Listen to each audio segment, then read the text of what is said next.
Mambo, karibu tena Carol's Kitchen, na leo nawaletea jinsi ya kupika scones laini sana na tamu.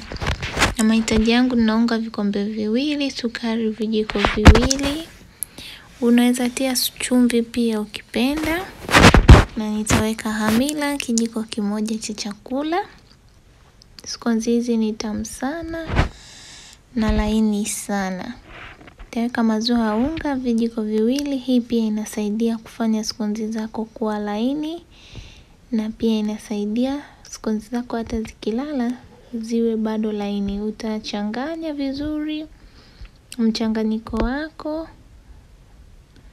Na scones hizi ni za siagi ama margarine.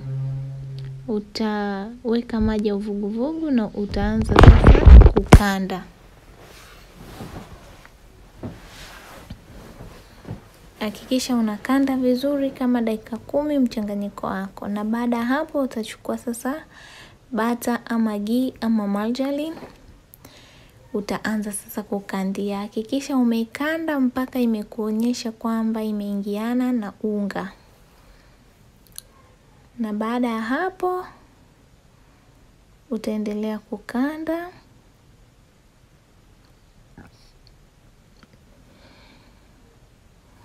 mpaka donge lako likiwa kama hivyo. Utaweka mafuta kidogo na utaendelea kukanda, na utaacha muda wa lisali 1. Na baada ya unga wako kuumuka kama hivyo, utapaka mafuta mkono na utatoa hewa kama hivyo mnavyoona. Na utachukua sasa baking tray yako. Mimi nimeiweka karatasi, unaweza tufulia kitu chochote tu, na utaanza kutengeneza sasa madonge yako ya scones. Scones hizi ni laini sana mno, yani zapendeza, mtaona tu mwisho. Utaendelea kukata madonge yako kama hivyo mpaka unga wako uweze kuisha. Hakikisha umetengeneza shape zilizo sawa, na kama uko na mizani unaweza kupima ili zote zilingane. Kama unapima kwa macho kama mimi ni sawa. Na kama unavyoona unga wangu haunyati sana kwa sababu ya ile siagi. Utakata mpaka zote ziishe. Nimepata madonge 6 na nitaacha kama dakika 20 ili yaweze kuumuka tena.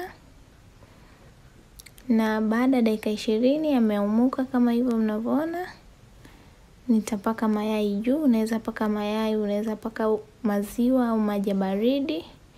Hii inasaidia unapochoma scones zako ziweze kuiva juu kwa haraka, kwa sababu scones na keki na mkate zinaanzaga kuiva chini kwenda juu. Kwa hiyo mimi nitapaka yai. Nimepaka yai lenye kiini na ute vyote kwa pamoja. Na ukishamaliza utabeki dakika 35 kwenye moto wa 120, na utaacha zipoe kama hivyo mnavyoona. Ni laini sana. Yani kuna upishi mwingi wa scones, lakini huu kwangu naonaga ni mzuri. Zimeiva kuanzia chini mpaka juu. Na baada ya hapo nitazitoa kwenye hiyo baking paper na nitaanza kuzitoa moja moja. Na usitoe scones zako kama umebekea baking paper zikiwa za moto, itakusumbua sana. Usubiri zipoe, utatoa kama hivyo. Scones zangu ni laini sana, na hata siku 3 zitabaki kuwa hivyo hivyo, na zinanukia vizuri sana. Basi utatoa kama hivyo, na ukimaliza zote sasa tutakata ndani tuone inavyofanana. Yani rangi ni nzuri, na umeona yai ndo linafanya zing'are hapo juu, na zimeiva vizuri na ni sponge. Utakata ndani, zimeiva vizuri kama hivyo mnavyoona, na ni tamu, zinanukia sana. Basi leo ndo ilikuwa video yangu simple, jinsi ya kuonyesha jinsi ya kupika scones laini sana Lakini narudia tena, please naomba msubscribe Laini account yangu, na kama wewe ni mgeni usisahau kubonyeza kengele ili kila ninapoposti video zangu uweze kuziangalia, na baada ya kusubscribe usiache kuangalia